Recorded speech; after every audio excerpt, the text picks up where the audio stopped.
অভিযানে নামলো আরামবাগ থানার পুলিশ। বুধবার হুগলির আরামবাগে বিভিন্ন এলাকায় বেআইনি টোটো আটক করা হয়। এই অভিযানে উপস্থিত ছিলেন আরামবাগের এসডিপিও সুপ্রভাত চক্রবর্তী, আরামবাগ থানার আইসি রাকেশ সিং, আরামবাগ ট্রাফিক গার্ডের ওসি সহ অন্যান্য পুলিশ কর্মীরা।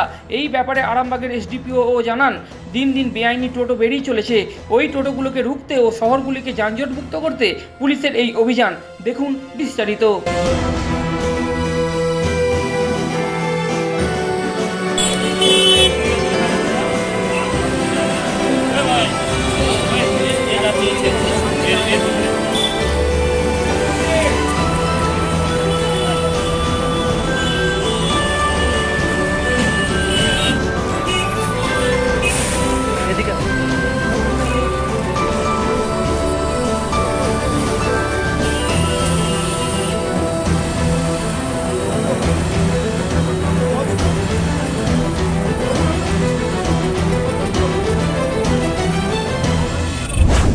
মানুষের এই টোটো বেআইনি টোটো প্রচুর পরিমাণে ভরে গেছে।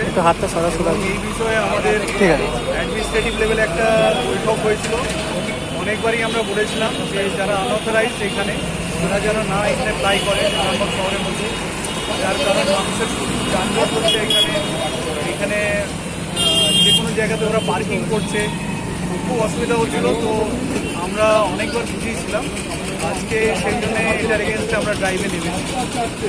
স্যার দেখা যাচ্ছে স্যার রাস্তার যে হাই রোড, সেই হাই রোডের স্যার চারিপাশে বেআইনি পার্কিংও রয়েছে স্যার, সেই দিক থেকে স্যার কী পদক্ষেপ নেবেন স্যার?